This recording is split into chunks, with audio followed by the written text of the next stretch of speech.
So over here you can see that I have a particular event, and let's say I want to reschedule this event. In that case, if I were to go around and click and drag this out right here, then you can see that I can simply change around this event right here. I can also go around and click and drag this out. But here you can see that the event, it says the event time has changed and you need to edit it. That is because I got some attendees over here on this particular meeting, and this is a meeting event. So let me just go around and say meeting right here, just like this. And over here you can see that as I change, now I can go around and then choose around the time right here. So I can go around and edit it out, as you can see.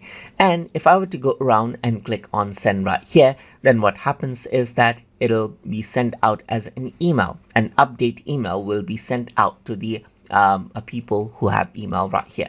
If I were to go around over here and expand this, then you can see these right here. So it says like this is the organizer and this is the attendees right here, as you can see, just like this. You can go around over here onto the attendees and mail them out as well. So if I were to go around and then click on this, you can see that this is the email. You can go around and then mail them out as well. So as you click, you can see that a new mail actually pops up, and you can mail them out as well if you want to message them the chains.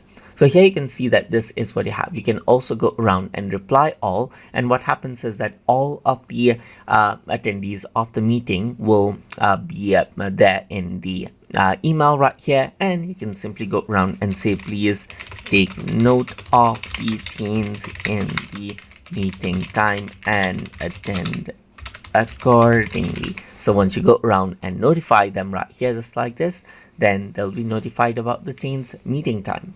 So that is how you can go around and then inform members regarding rescheduled or cancel events inside of Microsoft Outlook.